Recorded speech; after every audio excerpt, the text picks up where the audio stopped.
sitting on the ground because I need floor time. So we're gonna eat this on the ground. Today, I actually have like an ideal day planned for myself. So after this, I'm gonna go to a bookstore. So I need some books for the train next Saturday. Like shorter books. And then I wanna go get a pistachio latte from a place just next door. And then I'm gonna go to the mall. So I need to get something from Sephora. But I'm also meeting my friend at the Forum to see One of Them Days with SZA and Keke Palmer. And this movie I know is going to change me, and I didn't want to see it alone. I've almost gone so many times, so I'm gonna go with a friend today to see that. And I'm very excited. So I'm gonna eat this and have my TISM time with YouTube. And then I'm gonna go.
I wish this could be brighter, but the reality is it's still dark as fuck in the evenings.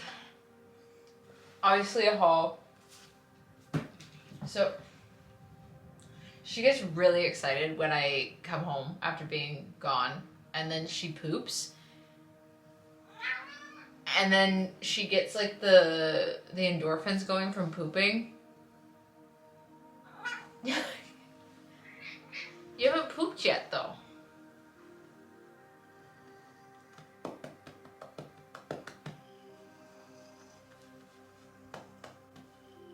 That's very kind. I just finished I Who Have Never Known Men. That's a whole other conversation topic that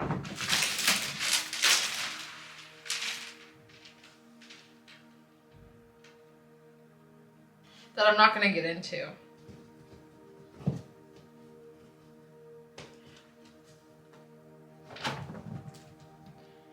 The first book I got was Martyr. I started listening to the audiobook of this on Spotify because the audiobook's really good. But I know that this book is like, I think I got to chapter 8 or 9 with the audiobook, and I'm like, I need the physical copy. This book is so fucking good. Then, as you saw, I did get Beloved by Toni Morrison. All of her books are on the banned book list, which is crazy to me. So now I've put it upon myself to read all of them. I am very excited to read this. This has been on my TBR for like 3 years.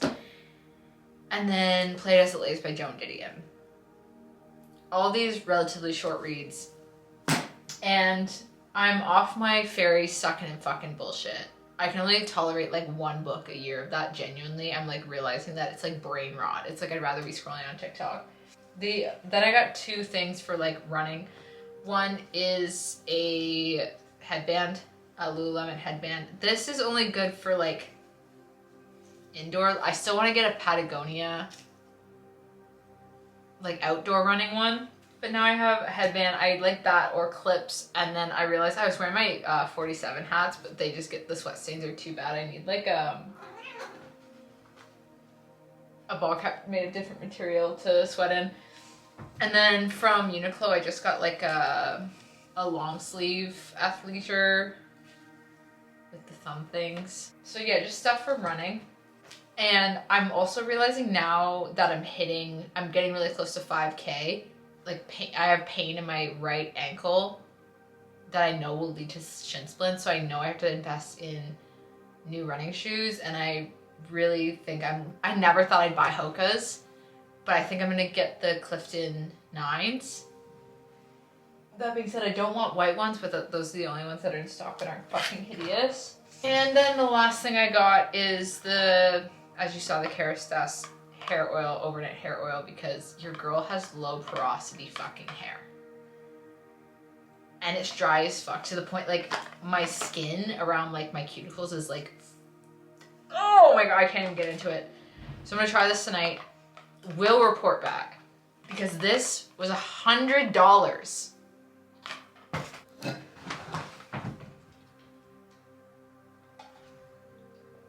I am so tired. I'm so happy to be back in my apartment. I was like, when I woke up this morning, I was like, I don't want to leave this bed. Like, it was so fucking hard to wake up, to get out of bed. And then not only did I go for a 5-kilometer run, I walked around the entire city and shopped. Shopping is so fucking exhausting. Oh, I hate it. But I'm back. I'm probably gonna make a fluffy yogurt bowl again, because I haven't eaten besides the breakfast I had this morning, which is not good. And then I'm gonna finish the new Bridget Jones.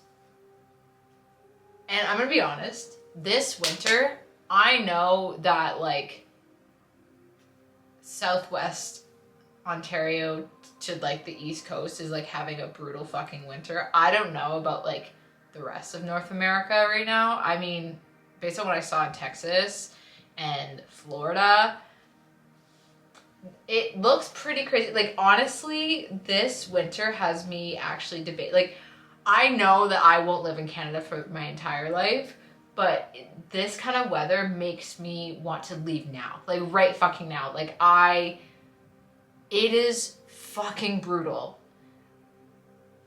And I know Canadians that find a winter sport they love.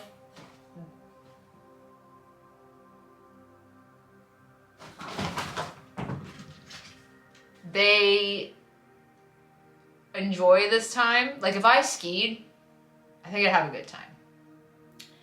But I can't stand this shit. And like, I always feel ugly when I go out. Like, I can't dress nice in any way, shape, or form. Because it's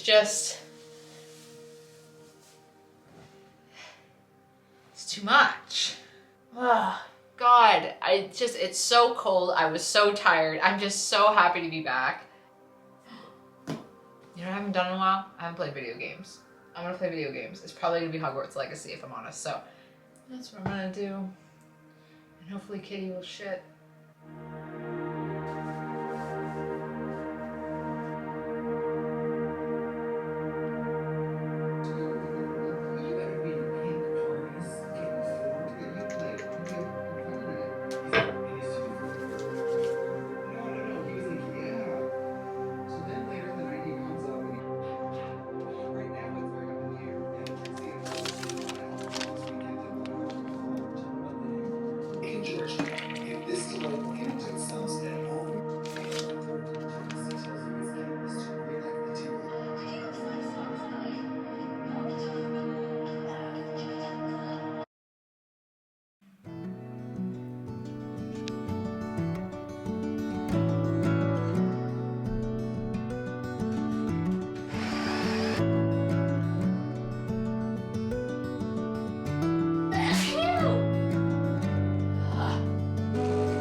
want to talk about this book, just for a hot minute, which I finished last week. I Who Have Never Known Men by Jacqueline Hartman, which is translated from French. And it's a really good translation. Like, you can barely tell that it's translated. I didn't realize that the author actually escaped Nazi Germany during World War II as a Jewish person, which makes a lot of sense because a lot of the imagery in the bunkers in this, I'm like, kind of tea, kind of real life, which is terrifying. But this book I thought would be much more play on like feminism, but it's more play on humanity and what makes us human, because you strip away everything. You strip away people's jobs, people's social dynamics, men, because it's just 30, 40 women in a bunker. You strip it all away. There's nothing left of humanity. No jobs, no technology. It's a very dystopian climate. I really thought because it was 40 women in a bunker, it would be so much more play on feminism, but it's not. And then the main protagonist she's never known life pre whatever the fuck has happened. You never find out what actually happened to the world or if they're on Earth in this book. And then eventually they all die and it's just the main protagonist is left. But because she's never experienced life before, like dancing or music or art or love, she just thinks she's alien and she doesn't think she has her humanity. And then you are left thinking, like, the overall question of this, there's so many themes in this, but the overall question is, what is humanity at its core? And I've kind of journaled on it. I think because there's this quote, and there's this excerpt in it by Sophie MacIntosh at the end, and she quotes this quote that I'm like, okay. And it's at the beginning, and she says, I was forced to acknowledge too late, much too late, that I too had love, that I was capable of suffering, and I was human after all. And I guess, like, the basic message that humanity is to experience suffering and desire and joy and all these things. And then I also got another message from it, because in the end, it's her writing her story. She's writing her entire life in where she kind of ends up in the end. And she has this desire to leave something behind, for someone to find her story and read it. And I think that's another part of humanity, to leave something behind, whether it's how you make people feel or a piece of art, whether it's writing or music or visual art. I think it's to tell your story and like in hopes that it's heard and to be seen. I don't know. I'm curious, like, what do you think humanity is at its core? And I also wrote down here, I'm going to journal farther on it, but why must human beings tell stories? And I had a professor in architecture in first year uni say, human beings at our core are storytellers. And that's so fucking true. And there's so many different mediums in which we do that. If you really sit and think about that, like, our human need to tell stories, it can go so deep. Like, that's what history is. That's what art is. That's what music is. Visual art. Novels. The reason we have language. I don't know. Really, I love this book. If you get a chance to read it, I really recommend. It's super short. It's like 160 something pages. It's so good. It's a little bit heavy, but there is this overall theme of, like, even in this darkness, and this is again, like, just attributes to, like, the concentration camps. It's like in this, like, extremely dark environment where you are alone and there's nothing left.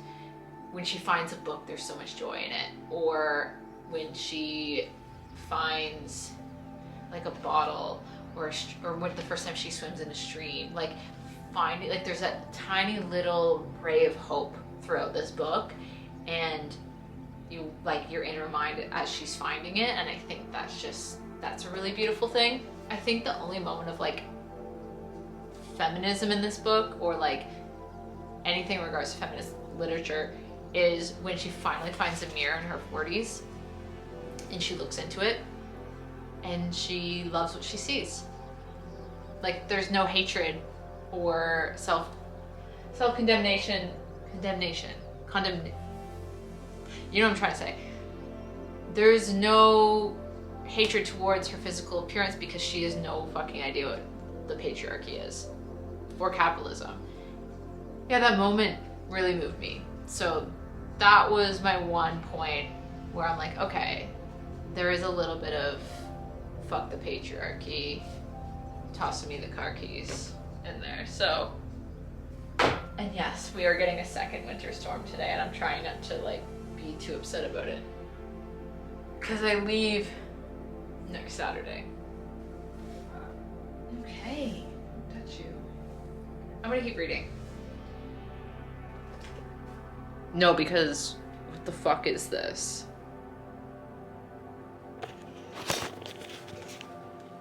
No, like you're fucking kidding me.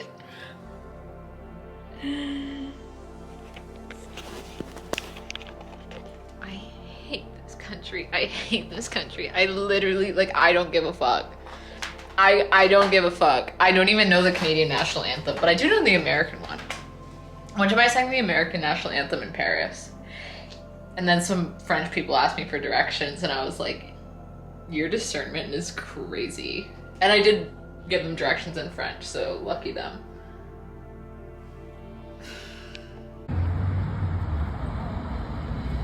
Oh, say, can you see by the dawn's early light for some early we hailed the twilight's last gleaming.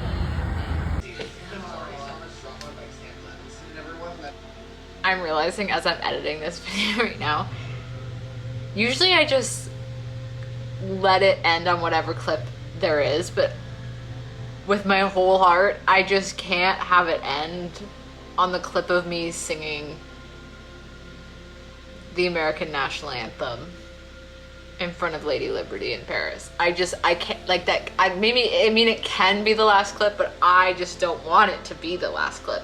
So this is me ending the vlog. The snow is crazy. It is now, when was that last clip? 2 days ago. It's actually insane. We have over 150 centimeters of snow on the ground. Fuck. I'm like 5'3", and isn't that like 160 centimeters? Hold on. As a Canadian, you have to work in imperial and metric always. 4'9". Okay, period. So, and because Montreal has like cars parallel parked on like every street, when the plows come down, it like buries the cars, and then the snowbanks are like even higher than they would be without the cars. So it's just very scary going outside. I'm also going to Coda tonight, so I'm going to walk. I'm gonna have to be outside in the fucking cold and dark and snow. It is like, I mean, this morning into the afternoon it was minus 26 Celsius, so I think that's like close to minus 15 Fahrenheit. It's warming up slightly. It is horrendous. Like, this is awful. I'm grateful that I am taking the train Saturday, so I only have like 3 more days of this shit, less than. I am stressing about getting my suitcase, Kitty in her carrier, and like a carry-on bag through the snowbanks that exist between my front door and the road to get into the taxi to get to the train station. But it's just a short little walk, and once I do it, then it's done. I'm alive, and that's enough. So thank you so much for watching, and I will see you in the next video, which will consist of a Trisha Paytas concert and my hometown.